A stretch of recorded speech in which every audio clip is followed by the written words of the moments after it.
fair hearing. They will tell you how the state has closed the door on pleas demanding that temples be freed from state control. They will tell you that their personal laws have been codified in the exception. They will tell you how every other religion and the adherents of that religion are allowed, viewers.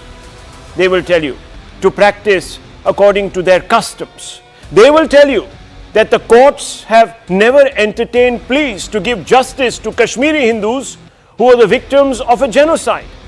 They will point out that the Kanchi seer was arrested in 2004 on Diwali night in Congress ruled Andhra on the orders of the High Court. They will tell you, viewers, that only Hindu godmen are depicted and portrayed as villains in movies, in TV series, and of course, in web serials.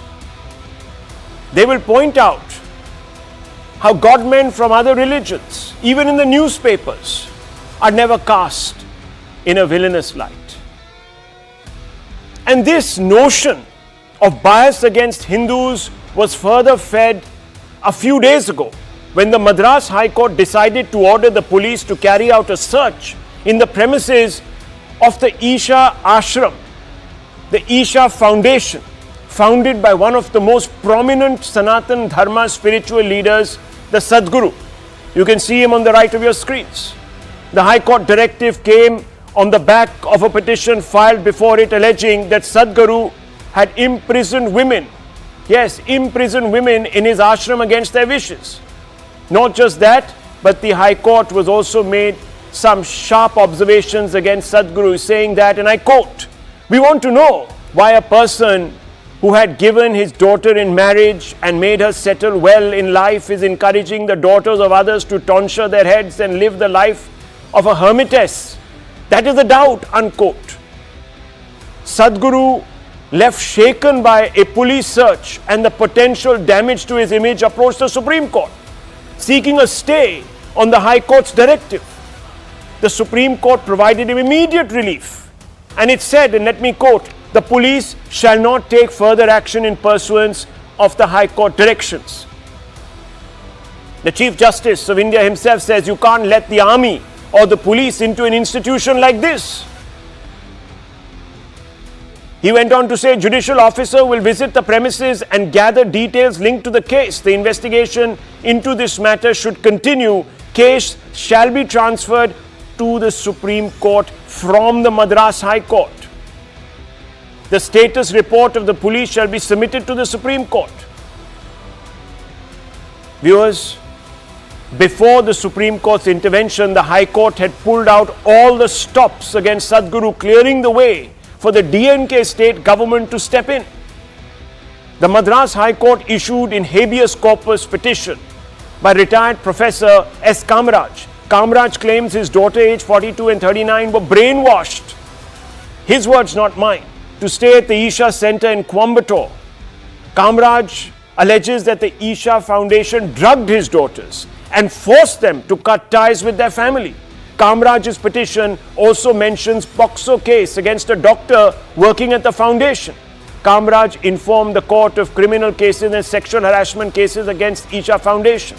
The Madras High Court directed authorities to provide details on the criminal cases against Isha Foundation. The action of the Tamil Nadu Police that sent a posse of hundreds of policemen, as if Sadhguru was a terrorist and his ashram a terror factory, led the BJP and several others to accuse the DMK government of not just being prejudiced against the Hindu faith, but also against a prominent face of the Sanatana community. The DMK hit back, saying it was only following High Court's directions. But that view may take some convincing, because the DMK has been on a Sanatana slander spree for a while now. And let me just talk you through some of these instances. A Raja of the DMK, who's the leader, said Sanatan Dharma is like leprosy and AIDS. Udaynidhi Stalin, the present Deputy Chief Minister, elevated, viewers, after he made a statement of this quality that even got him trouble with the courts. He said Sanatan Dharma is like dengue and malaria and it should be eradicated. K. Ponmudi, DMK leader, said India bloc was formed to fight Sanatana.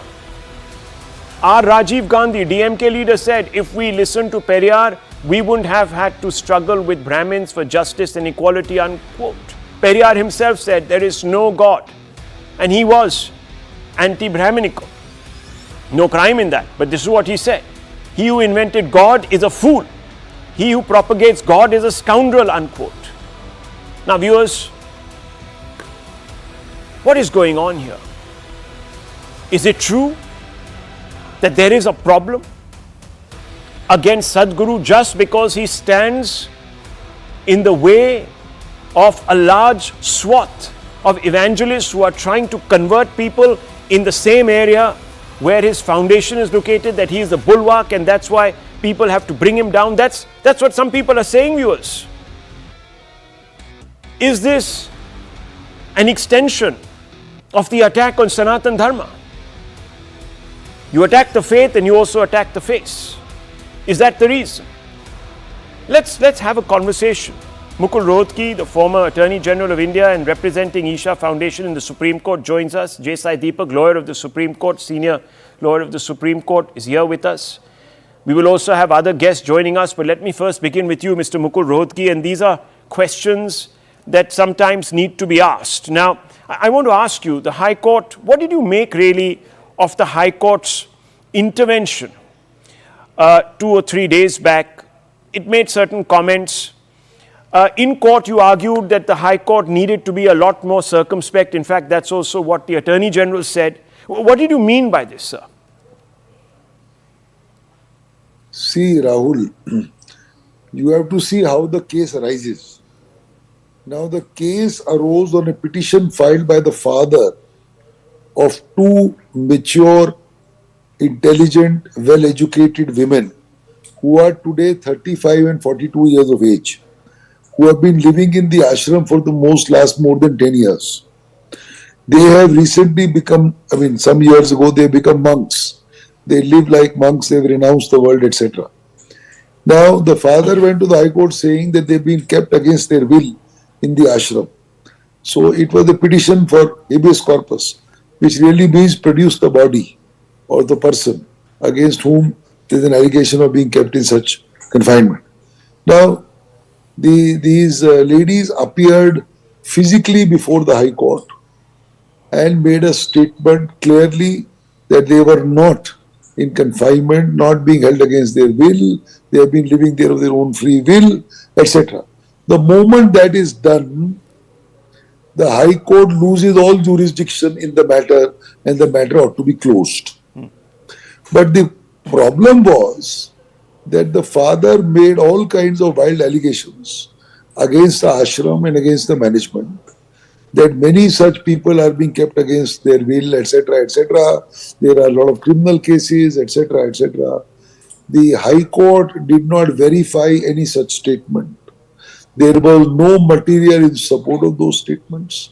And on the first date of hearing, without any opportunity whatsoever, the High Court made sweeping remarks and directed the police to go and start investigating. That was an unprecedented situation where 150 to 200 policemen march into somebody's ashram, could be a house, could be a hostel, and start inquiries without any real basis. It's a violation of privacy, it's a violation of freedoms, it's a violation of religious freedoms. That is why we moved the Supreme Court immediately. And that is how I told the court that the High Court's order was entirely beyond all norms of reasonableness. Okay, so the High Court, to paraphrase you, was very sweeping in its observation, saying that, Sadhguru, what kind of a person he is, he's given his daughter in marriage and made her settle well in life, but he's encouraging the daughters of others to turn into monks, etc. How did the High Court conclude all of this? This is why I'm telling you, Rahul, just because somebody says something in court, that is not gospel. It has to be tested by an opportunity to the other side. Then the court looks at it and then takes a deliberate, conscious view. Just because somebody comes and makes an allegation that doesn't mean that the allegation is proved. And these are very serious allegations. Yeah. I mean, in other words, even if it is true, if Sadhguru's daughter got married, somebody who's living in Sadhguru's ashram decides to become a monk, I mean, is it Sadhguru's fault or what? People renounce world, people renounce material possessions. You remember that book, The Monk Who Sold His Ferrari? Yeah. You look at Jainism, the maximum, I mean, what I have seen, the Jains have a very, very severe religious practices. They renounce, they walk barefoot, they don't speak for hours, they don't wear clothes, not hours, days, maun vrats. So these are matters of religious freedoms, religious, aspects, how people feel. How can you blame somebody? And that too, my biggest grievance is the High Court could not have done all this in a petition for habeas corpus, which comes to an end when the persons who are complained of, who are supposed to have been detained, they are produced and they speak of their own volition. Every day, habeas corpus petitions are taken up by all high courts, where a husband goes to court and says, my wife has been detained by her parents. They are not allowing my wife to come, or brother is not allowing. So the court orders, please produce. A statement is recorded. If the court is satisfied that the statement is voluntary, the matter comes to an end. So really speaking, it was completely wrong, unwarranted, what the High Court did. And it sends ripples across the society. I mean, tomorrow, if these kind of things are done and allowed to be done by a High Court, unchecked, unverified allegations, this can create havoc in a society. That is why we were very eager, and the court was gracious enough to take up the matter at the stage of mentioning itself without a formal listing, etc. Yeah, I mean, because for the last 2 days, police was roaming around in the campus. Why do you think? Why do you think? What do you think, Mr. Rodgi, is the reason why the High Court was not circumspect? I can't tell you the reason, but it seems to me that the High Court got carried away. That's all I can say, because there is no material. And mind you, Rahul, one more very important feature. This was history repeating itself, because in 2016, the mother had filed a similar identical petition that the daughters were being then detained. I see. Against their will. The daughters again appeared in court in 2016. The High Court looked at everything. It called for a report. It looked at the police, gave a report and all that. And after a full detailed hearing where the husband actually argued the case in person on behalf of his wife, and by a 6-7 page order, the High Court dismissed the petition.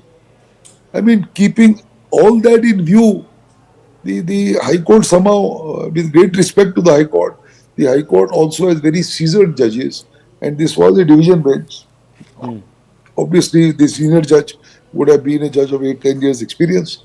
I think they just got carried away, is all I can say. Now, I do not impute any motive to the High Court. Sometimes these things happen. The Chief Justice of India then said that, are the two women present? Are the two monks present? And you said yes, they were in fact ready to speak, and one of them was then taken, in fact, to the chamber at the back, or there was a private exchange between the Chief Justice and this monk. Now, what happened there? What did the monk say to the Chief Justice? Yes, so let me tell you. You see, first, they were asked to be joined on the VC screen when we were all in court. So there was a problem with the connection, but one of the two women came on, and she clearly stated that her educational qualification, the Chief Justice asked, what was it? She said she's an engineer and that she had been living here for years, etc., of her own free will. Then the bench thought it fit to speak to the two sisters in the chambers of the Honorable Chief Justice, so that conversation was not visible to us in open court on the screen. Right. So they retired to the chambers, and they came back after 10 minutes, and the Chief Justice said that they had interacted with both the ladies and that they were mature and intelligent, and they clearly stated that they are living of their own accord, and they do not wish at all to go out of the ashram. And in fact, in my hearing, at the time when they spoke Yes. on the VC in open court, one of them clearly said that they were being harassed by their father. How shocking. I mean, I don't know how far the word harassment is correct, it may be in extreme form, but the fact remains that they were living in the ashram, as millions of people do across the country, Yeah, that is true. voluntarily, that they were living and they were happy. That's the end of the matter. Now, before I let you go, Mr. Rodgi, just a final question. The Supreme Court has directed police to hand over the status report. Now, why has this been done? Yeah, so see, what happened was, I had prayed for a stay upon the order of the High Court, but some part of the order had worked itself out, inasmuch as the police had already visited the ashram, etc. And I was asking for a stay, which is kind of after the event. And I wanted a stay of all further proceedings, because according to me, the petition did not survive any further after the damage was done. So the court passed an order exercising the power of transfer. They transferred the case from the High Court to the Supreme Court itself. Wow, okay. So once that happens, then there's nothing before the High Court anyway. So High Court then can't pass any order.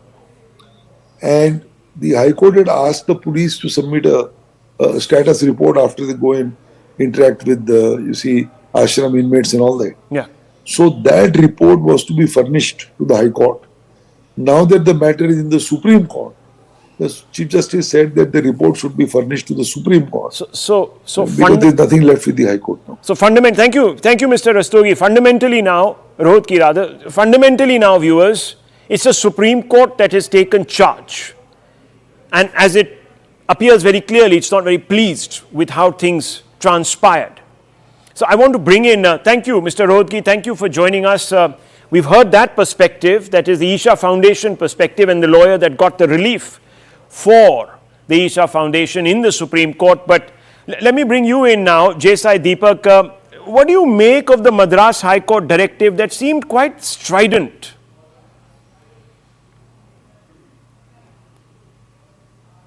See, I genuinely don't know what to make of it, for the simple reason that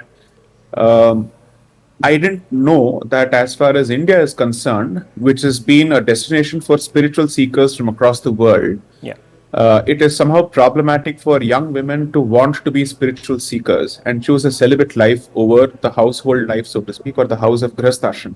Okay, so I am just surprised at the turn of events. And I'm also surprised at the speed with which the ashram was raided. And why would you need 150 to 200 police officials to visit a place? This is not a terrorist hub, for God's sakes. This is a place where people from all over the world visit to seek spiritual solace. So I am slightly surprised at the circumstances and the speed with which each of these things has happened. And if I didn't know better, perhaps I would say from a slightly distant point of view, that this appears to be a move to destroy the reputation of that organization. So prejudice. And what basis are you implying prejudice?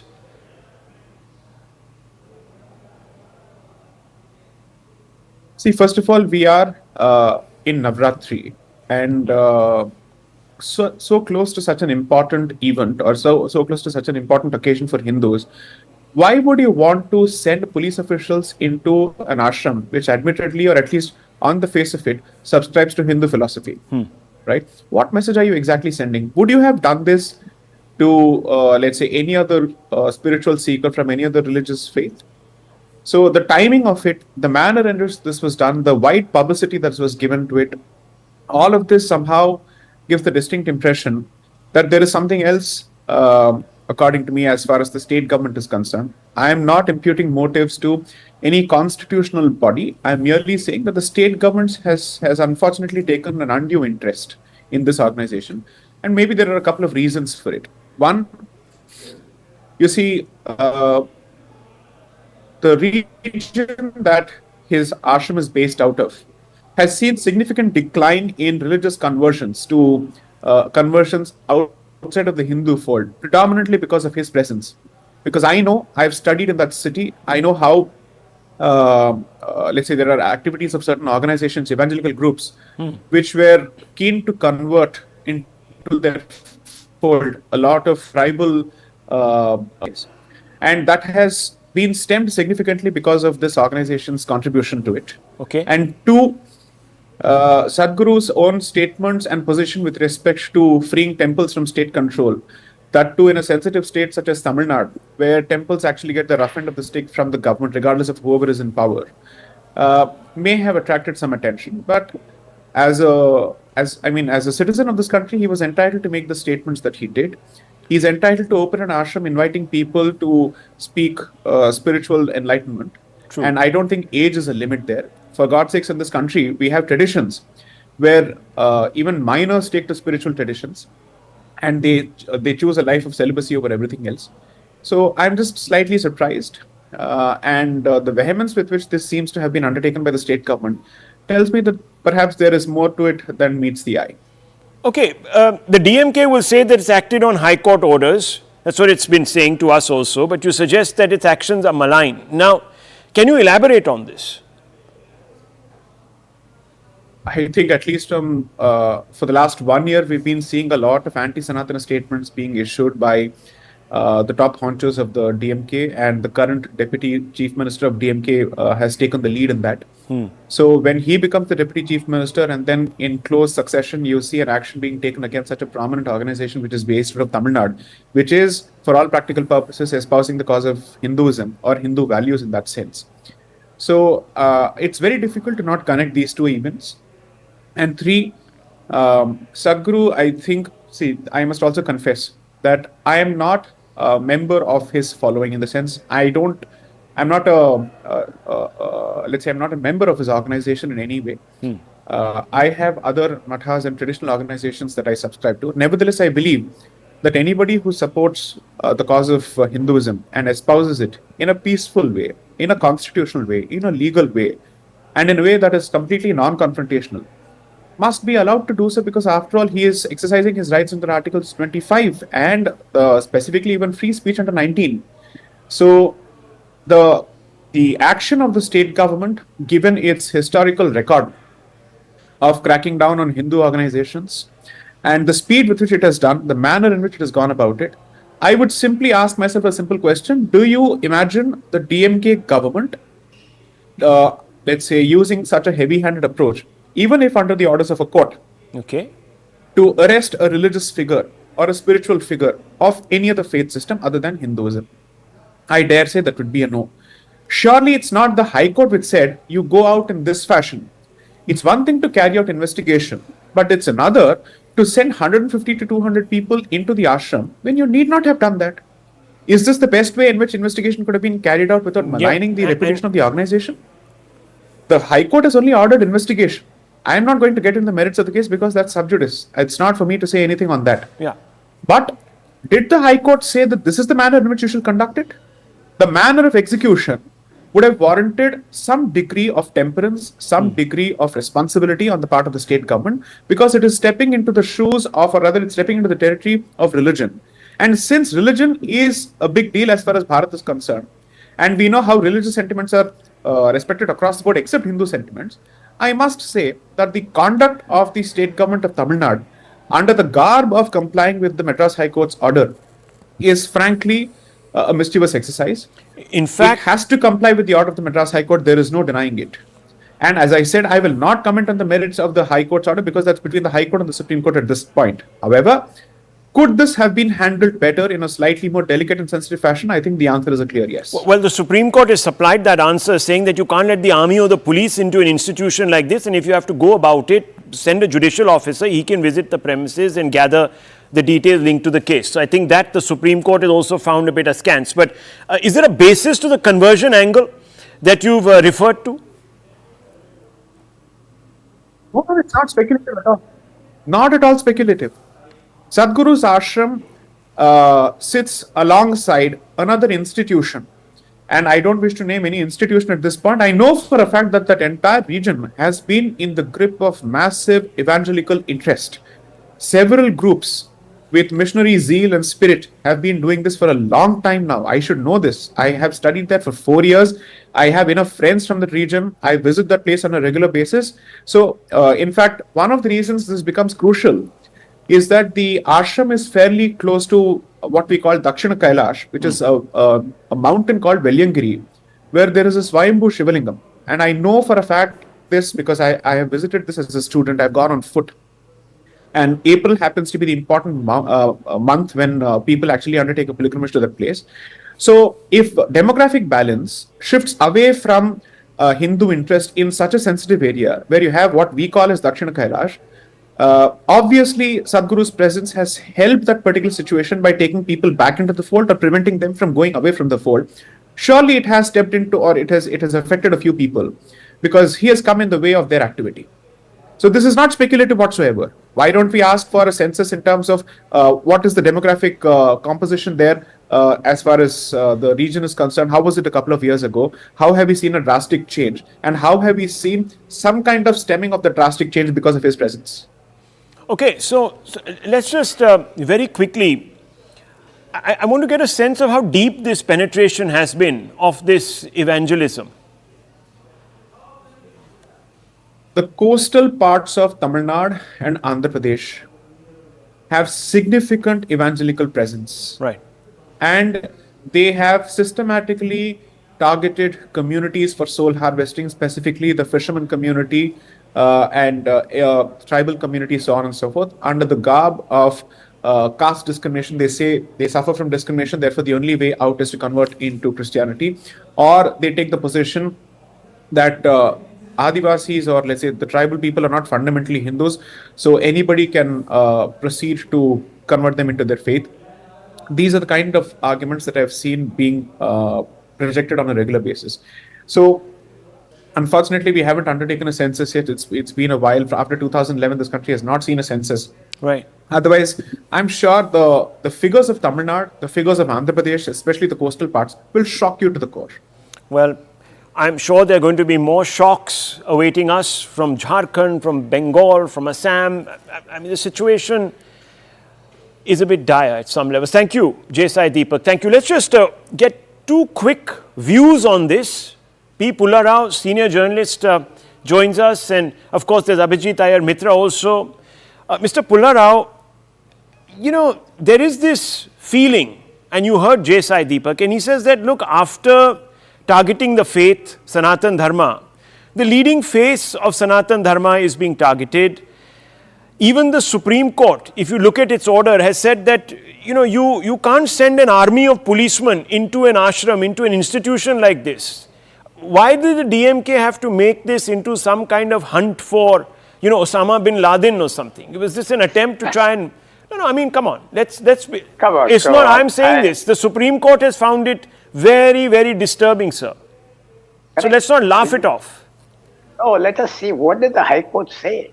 The High Court gives... You should fight for Sir, the High that's Court. Immaterial. The Supreme Court has come in. Please. No, and it has said it is that... not immaterial at all. No, it is completely immaterial. The Supreme Court has stayed this entire yeah, but police you action. said, why did the police go? What was the cause? I had to say what the High Court ordered them to do. No, sir. The Supreme Court has actually taken exception. Please hear me what I'm saying. This is what it has said. You can't let the army or the police into an institution like this. Judicial officer should have gone. The Supreme Court. No, you wanted to listen. No, it's not the first time. Okay, this is not the first time, and let's be honest. No, this has happened with Kanchi Shankaracharya. Let me have a word. No, you please have a word, but don't try to obfuscate the facts. Otherwise, you talk, I'll listen. No, you don't obfuscate the facts, please. No, I'm not obfuscating. Okay, make your point. You're not letting me talk. Well, make your point. Let me talk. Make your otherwise, there's no point. I'm ready to listen. Make your point. I'm ready to listen to Mr. Iyer also.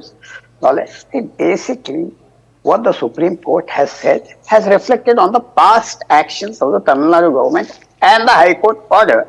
The Supreme Court, if it felt so bad, could very well have taken suo motu action the day before. It did not. When it saw pictures, the High Court gave very strong orders on which the Supreme Court also commented. They also commented. What did they comment? And they commented that this was, they did not want to condemn their own body. They condemned the action, but the action was based on what the judges ordered. If you read the speech of the judge, the pronouncements of the judges, yes, that's what they said. The spirit of the order, and I'm ready to be corrected. If you say the spirit of the order did not convey in fact, Oh, the come lawyer on, come on, come on. Pull her out, please. Pull her out, please. Let's take a deep breath. Nowhere did the High Court say, send in a militia of 150, 200 police people. No, please, sir, you show it to me. Please show it to me. No, I'll give you 30 seconds. You show it to me. I'm bringing in Iyer Mitra. I'm bringing in Mr. Iyer Mitra. The High Court never said anything of the sort. It never said send in a whole posse of police. One second. Let me bring in Mr. Iyer Mitra. Listen, Pulla Rao, you can stretch an argument. I have no objection to it. But don't stretch the facts. This is a show called The Hard Facts. You want to get into the realm of rhetoric, go join other channels at the top of 9. I'm being very, very clear here. Please, this is what the Supreme Court has said, sir. Yes. One second, Mr. Iyer Mitra. Please. One second, Mr. Iyer Mitra. Don't get carried away. Mr. Iyer Mitra. So, what is the issue out here? Two parents are upset that their daughters decided to become members of the Isha Foundation. Right? Yeah. Now, the parents have gone and in their case, they have come up with the most fantastical arguments that with zero evidence, by the way, that the Isha Foundation is drugging their food, they are brainwashing them, operating them like a cult, etc., etc. And listening to this, despite the fact that the two girls themselves were there, or two ladies, I think they're 30 Yeah, they're 40, women. Yes. Ladies were there, and answering with a completely sound mind, the judges have said you need to go in and investigate.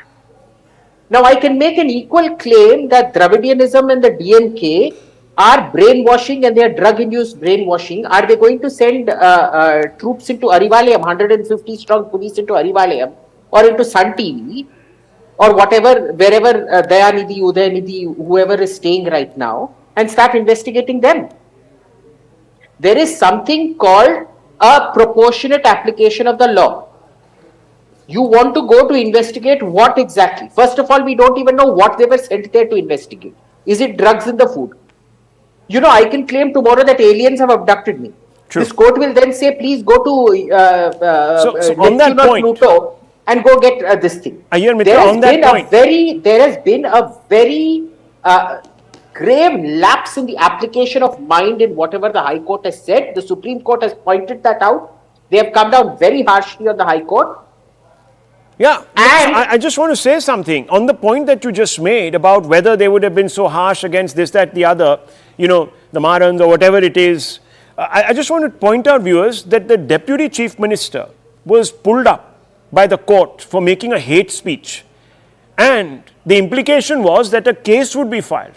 Viewers, no action has been taken, none. Despite the fact that the Supreme Court itself said that the Deputy Chief Minister had insulted a large number of Hindus. No action. Udayanidhi, Stalin, no action, viewers. In fact, he's been made the Deputy Chief Minister of the state after that. Anyhow, let's move on. I want to go to the second part of this show. Thank you, Mr. Pulla Rao. But I just want to go to the second part. I know you won't be too surprised if I told you that the Congress party has attacked national icon Veer Savarkar, calling him a communalist and beef eater who did not oppose cow slaughter. You won't be surprised because trolling Savarkar sometimes with thin facts and broad slander has become quite the Congress thing. It has also been pulled up by the courts. Congress has effectively built Savarkar as the communal bogeyman in the secular liberal imagination. This is an effective ploy to consolidate the minority vote before elections. It's a cynical one. But you may flinch, viewers, a little if I told you that the same Congress, while slandering Savarkar, has gone on to give Jinnah a secular billing. That's right. Karnataka Congress Minister Dinesh Gundu Rao has in fact certified Jinnah, the father of the two-nation theory, the man who wanted to create an exclusive preserve on the subcontinent for Muslims because he thought they couldn't get along with Hindus, as a secular modernist. Because, guess why, viewers? He ate pork. This is patently absurd logic. Is the Congress party trying to say that it regards only those Muslims who eat pork as modernists? Is the Congress party trying to say that those Muslims who don't eat pork are communalists, are in some way primitive? I mean, this low-grade discourse is offensive to Muslims, and all Muslims today should protest in unison. This is what Karnataka Minister Dinesh Gundu Rao has said. He said, quote, Savarkar was a Brahmin, but he ate beef and was a non-vegetarian. He did not oppose cow slaughter. In fact, he was quite a modernist on that topic. So, viewers, just think about it. If you eat beef as a Hindu and you oppose and you oppose in some ways, or you're pro in some ways, cow slaughter, you're a modern Hindu. Then he went on to say Savarkar was nationalist, but his fundamentalism is different from India's culture. Jinnah was a hardcore Islamist, with some claiming that he even ate pork. Jinnah became an icon for Muslims. He was never a fundamentalist, but Savarkar was. Now the family of Veer Savarkar is livid and is threatening to sue the Congress party and its minister in Karnataka. Ranjit Savarkar, V.D. Savarkar's grandson, has said this is a strategy of Congress to defame Savarkar time and again, namely when elections are coming. Rahul Gandhi was doing it, and now his leaders are making statements. Congress wants to divide the Hindu society. This is like the British policy of divide and rule. I'm going to file a defamation suit, unquote. This is what the family is saying. The BJP has slammed the Congress for undermining a Bharatiya icon because it is blinded by its love for Pakistan. The Congress has stuck to its guns, but what do the hard facts say, viewers? And on this show, the hard facts rule, because I want you to be able to separate the wheat from the chaff, viewers. Did Vinayak Damodar Savarkar support cow slaughter, and was he a fundamentalist? Here's the first hard fact. Savarkar described those who carried out cow slaughter as part of their dharma. In other words, he's alluding to Muslims and other faiths, as given to, quote, excessive barbarism, ingratitude, and an asuric or demonic instinct, unquote. And this has been catalogued by Vaibhav Purandare, the true story of father of Hindutva, in his book. Hard fact 2, quote, the cow is the sacred symbol of our national identity, and its protection is a bounden duty of every Hindu, unquote. This is Hindu Rashtra Darshan 1935 of Veer Savarkar. Hard fact 3, quote, the cow is not just an animal, but a mother, a symbol of our nation's prosperity and sincerity, unquote. Speech in Bombay in 1934, when Bombay was still referred to as Bombay. Hard fact 4, Hinduism and cow protection are inseparable. The Indian War of Independence 1909 that Savarkar penned. Hard fact 5, the protection of cow is a fundamental tenet of Hinduism, and its slaughter is a betrayal of our national heritage, unquote. Speech in Nagpur 1938. So clearly, viewers, he was against cow slaughter. We must not taking the very idea of it from our society, unquote. And he wrote a letter to Gandhi in 1927. And of course, as you know, the Congress went on in independent India and passed a large number of legislations against cow slaughter. In fact, while Savarkar may have advocated for a Hindu Rashtra, but he did not intend it to be a Hindu Rajya. There's a difference. A Hindu state or a religious theocracy where there was no place for religions. A nation as opposed to a state. How can I say this? This is Veer Savarkar in his own words. Let the Indian state be purely Indian. Let it not recognize any invidious distinctions whatsoever as regard the franchise, public service offices, taxation on the grounds of religion and race. Let no cognizance be taken whatsoever of man, being Hindu or Muslim, Christian, Sikh or Jew. Let all citizens be treated according to their individual worth, irrespective of religious or racial percentage in the general population, unquote. Go look up Lok Sabha Secretariat, the Parliament papers there, February 2003, and you'll see this, viewers. 2003. And now, what about Jinnah? Is the Congress right in labeling him secular? Let's turn to the hard facts once again. These suggest that Jinnah was communal and had begun to also espouse a theocratic vision for the Pakistani state. Here's a hard fact 1 on the nature of what the Pakistani state should be like. Jinnah on 25th January 1948 in an address to the Karachi Bar Association declared that 1300 years ago the issue was solved and the Pakistan constitution would be framed in the light of Islamic Sharia. It's not the words of a fundamentalist, viewers. It's the word of a theocrat. And they are saying that Veer Savarkar was a fundamentalist. Hard fact 2, Islam is not only a religious doctrine but also a code of conduct, a way of life, unquote. speech at Lahore, 1940, before independence. You know what followed after the Lahore Declaration, viewers? Hard fact 3, quote, Pakistan was created to provide a homeland for Muslims where they could live according to their own laws and traditions. This is a broadcast to the people of the United States in 1948. In sharp contrast to what Savarkar said. Viewers, it is preposterous that this claim has been made to besmirch a Bharatiya icon, but raise the level of a complete theocrat. So what if you ate some pork? Let's open this up. Let's ask some questions. And I want to first begin with Tehseen Poonawalla. And Pradeep Bhandari is here with us. Tehseen Poonawalla, the Congress wants to hug Pakistani generals. The Congress wants to call Pakistani prime ministers Greek gods. The Congress wants to talk and open trade links with the same Pakistan that is hosting right now as we speak a demonic character who tried to divide India called Zakir Naik, a hate preacher that's wanted by the Indian law. The Congress party also now, like one particular BJP leader who paid the price because the BJP itself punished him. Today the Congress party, which criticized Jinnah, is celebrating this man as a great secular leader. What's gone wrong with the Congress party? Rahul, good evening. Thank you for having me on the show. The onset a very happy Navaratri to all my fellow panelists, to all your viewers, and to you and your family as well. Jinnah is not, was not, can ever be secular. He can never be the hero for any Indian ever. And the only person to go down on his mazar and do sajda and call him secular in Pakistan was the then BJP president L.K. Advani. And I do accept that the BJP took action against him. The only person to write books eulogizing Jinnah was BJP leaders. The only people that called ISI into Pathankot on the dead bodies of our strong, brave NSG soldiers was the present Indian Union government. They called the ISI filth into India. Those who have attacked us. Zakir Naik is an Indian citizen, a man of hate who spreads venom. He's still an Indian citizen, wanted in Pakistan. And yes, I do aspire for my nation to be a superpower. Look at what Israel did to that Nasrallah and where they sent him. An Indian state has not even raised an objection to an Indian citizen being hugged and kissed and celebrated by Pakistan.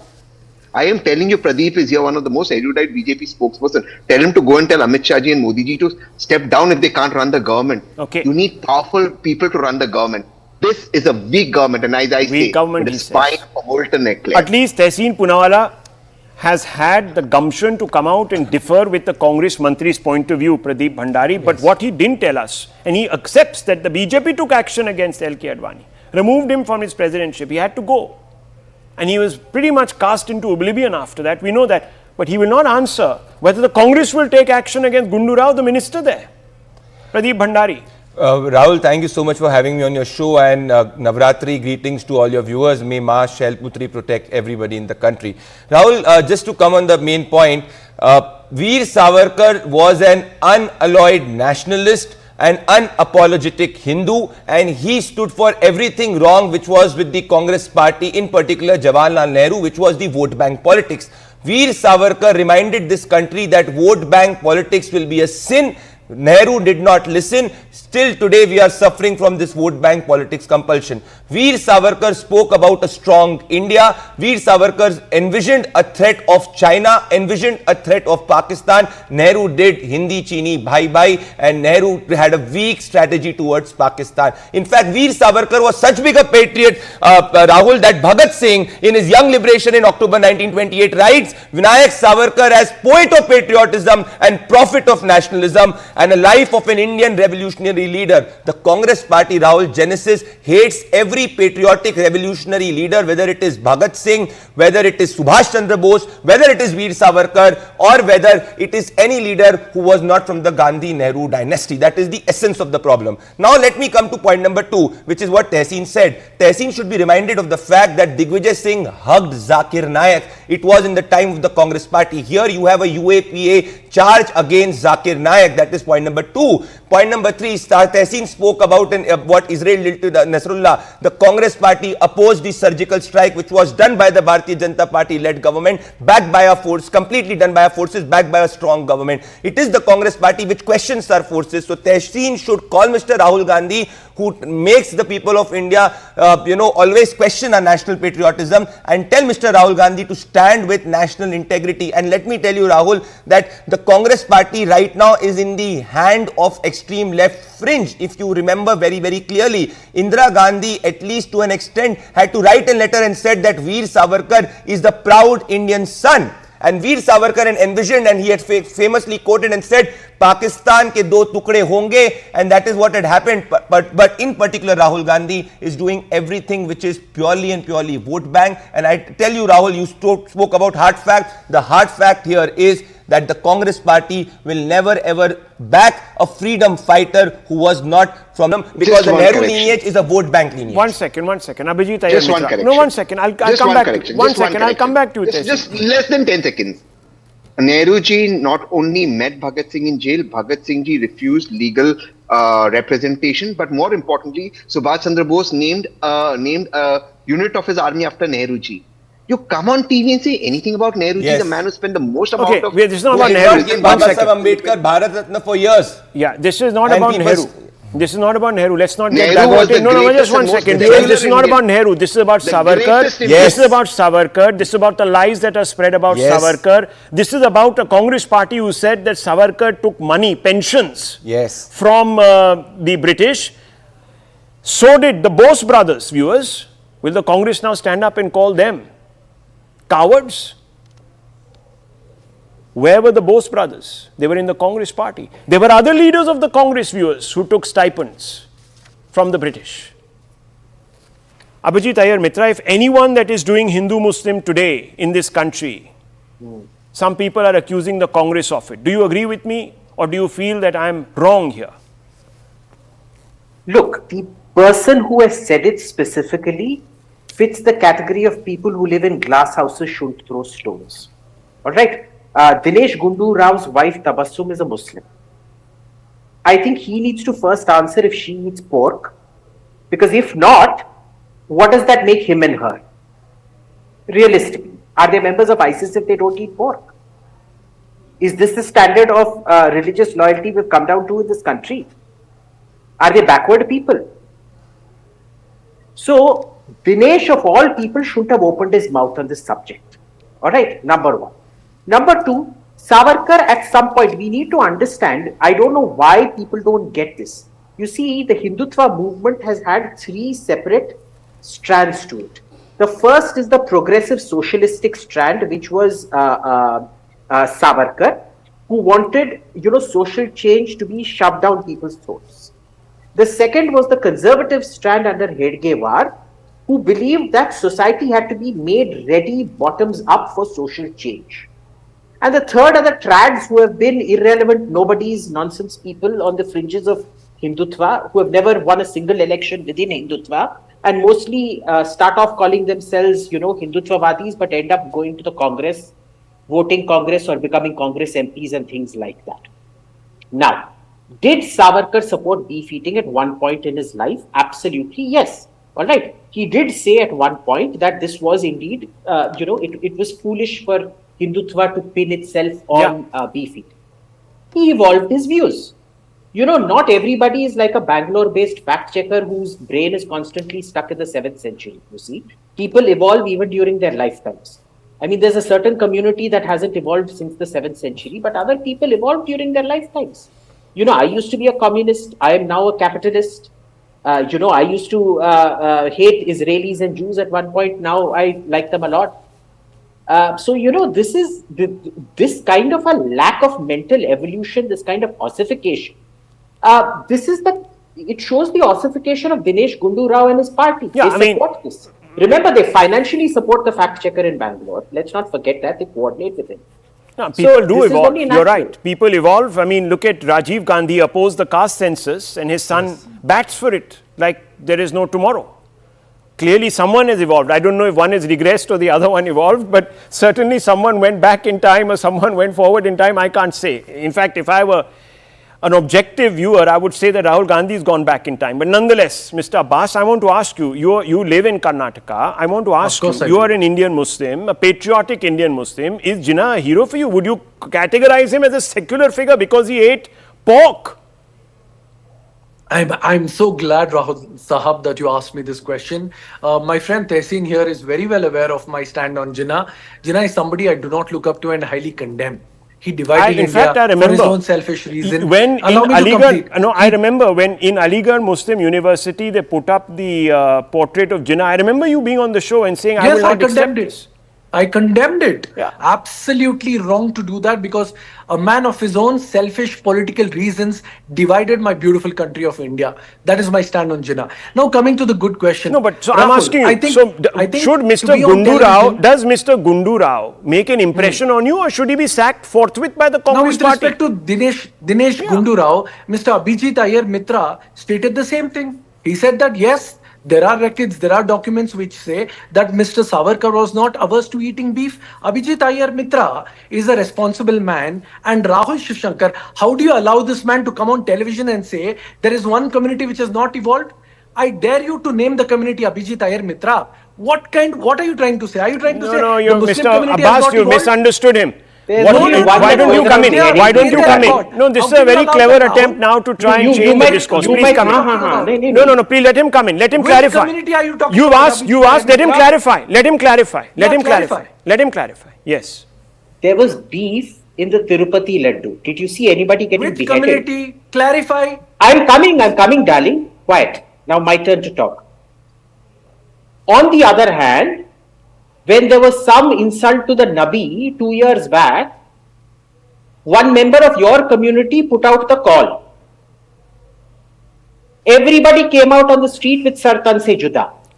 Now can I ask That was you? your Can I community, ask you? no, No, one second. Can I Can ask I ask you? community? Can I ask you? Do One you second, Mr. remember the Abbas. video? Do you remember the video of the tailor having his Please head ask me. lopped off on TV? Can I? No, Can one I- second, You Mr. remember the Abbas. video? One second, Mr. You remember Abbas. the video? Gentlemen, one second. Gentlemen, one second. Look, we don't want to make this communal, but Mr. Abbas, I think if you have a problem, you should have a problem with Mr. Gundu Rao, who says that Jinnah was a modernist because he used to eat pork. Are you, sir, not a modernist, Mr. Abbas? Okay. Now let me Please answer. answer. Don't you think this is objectionable to an Indian Let me Muslim answer that. because you Let me answer because you don't eat pork, you are supposedly living in some last century and you're not a modernist? Isn't that bizarre? Now let me answer that. And why should let you me take answer it that. on? Rounds up. Why Rounds don't you up. take Now it it's on, clear, Mr. Abbas? It's clear on your show, it's clear on CNN, on your show, on record, that Abhijit Iyer Mitra has stated that the Muslim community has not evolved. Let This that is- be on this is record. wrong. And since Please, this is 1857, wrong. you have not evolved. You No, are a One feudal second, community. Mr. Abbas, Mr. Abbas, You don't are- do this. you Don't are do this completely tonight. controlled No one by has said. feudal One lords, second. gundas and Ayyar third-rate Mitra, one apparatus. second. Ayyar Mitra, 1 second. Let me first tell you, viewers, that the words are being twisted here out of proportion.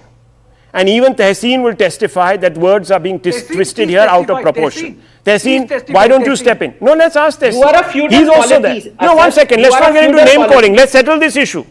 Tehseen Punala, I think what he was trying to say was that if you go by Mr. Gundu Rao's logic, then one whole community is not evolved because they don't eat pork. That's what he was saying. He did mention that. 1 second, I one think- second. 1 second, Mr. Abbas. I've known Abhijit for the longest time, and Abhijit would never attack any community. But I'm very disappointed with Abhijit that at one point he was a communist. I've lost complete respect for you on that count. Okay. You know that. So I've told you that before. I'm glad, Tehseen, you've set the record that straight. count, respect No, is I'm wrong. very No, it happy doesn't that mean- you've set the record straight. This was a malicious attempt, viewers, at distracting from the subject at hand. But I just want to come back. I want to come back very quickly to Tehseen Punala. Tehseen Punala, you also have distanced yourself from Mr. Gundu Rao. You said that LK Advani paid the price. Will Mr. Gundu Rao pay the price? I just think that there are Maharashtra elections. I think we must keep politics and icons like Nehruji, Bhagat Singh ji and Savarkar ji out of politics. That's my advice to everybody. People evolve over time. People have different views. Should action be taken? A show cause be issued? Just asking. Well, I think people have different views, and if we start attacking people for their views, then we Okay. should attack the present Pradeep government Bhandari. for getting ISI Just- into Okay. Pathankot. See, it's different very- views. They should be attacked for getting ISI into Pathankot. See, I respect Tehseen a lot, but it's too rich of Tehseen to say that Congress party took care of Subhash Chandra Bose. They openly opposed the India Gate statue. They spied on his family. They never acknowledged that he was the first, Azad Hind Fauj was the first Fauj, and he was the first Indian Prime Minister. So let's not go towards Bose. I can go forward, but it's a hard fact. No, my point is, Rahul, quickly, Rahul I just Gandhi. want to add just one thing. Remember, Gandhi made Mohandas Karamchand made Bose's presidency miserable, forcing him to resign. Okay, let's look. He I- destroyed Rahul, just I'm a not going 15, to underscore all 15 of that, seconds. but yes, very quickly. Yeah, 15 Rahul, seconds, yes. anybody who appeases and follows Jinnah's strategy of divide and rule is promoted in the Congress party. You look at the policy of the Karnataka Congress party. The chief minister in his earlier term tried to divide the Lingayat vote. He was promoted to again be the chief minister. If you remember his alliance partner, Udaynidhi Stalin, he said that Sanatan is dengue, malaria, AIDS. No action and no word was from the Congress party. So the bigger the appeaser, the more you follow Jinnah's strategy, the more will you be promoted in the Well, Congress party. I just want to know Tell me whether one one person second, who's whether the more- UBT yes. Shiv Sena, what is their position today? The Thakres, what are they thinking today as their own icon, self-professed icon, Abhijit Iyer Mitra is being pulled down to the level that he has been by a minister in the Karnataka Congress. Thank you, viewers. Watch tomorrow. We'll come back with another big edition and some exclusive footage.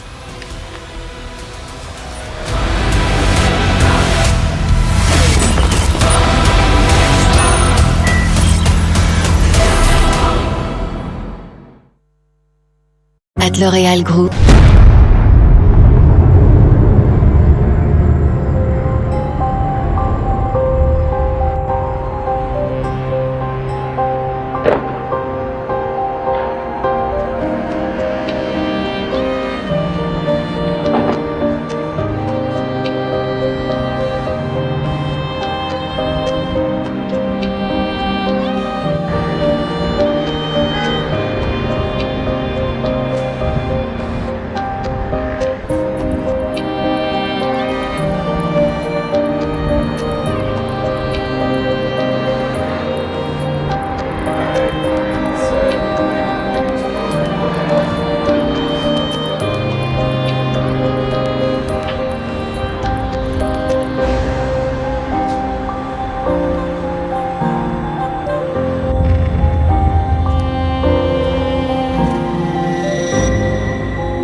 Hello, Namaskar. This is First Post and you're watching Vantage with me, Palki Sharma.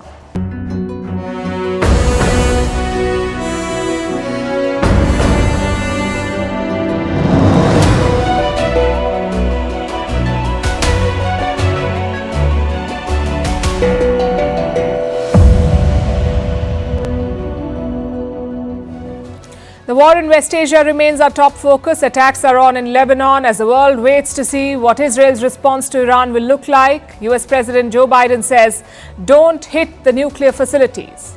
But will Netanyahu listen to him? Meanwhile, Tehran is gearing up its proxies, what they call the axis of resistance, and trying to rally the Muslim world to support it. Where do the Gulf states stand? Whose side will they pick? We're also bringing you two exclusive interviews tonight with the ambassadors of Iran and Israel in India. We asked them a bunch of common questions and got diametrically opposite responses, which shouldn't be surprising, I suppose. But it makes for a gripping contrast. Plus, we'll bring you the military map of West Asia. Which country has which assets in which part of the region? We will show you tonight. And a look at the lives of the common people. Are they tense? Are they fleeing? Are they stocking up on rations, or are they going about their business? We are looking at Israel, Iran, Iraq and Lebanon. Also a report on what Zakir Naik is doing in Pakistan, the same man who is wanted in India. And how Britain is finally returning an island in the Indian Ocean to Mauritius. All this and more coming up. The headlines first. Iran summons the German and Austrian envoys over criticism of its attack on Israel. This was in response to Germany and Austria summoning their Iranian envoys. Tehran condemns what it calls the continued bias of the European nations. Iran says Tuesday's attack was a necessary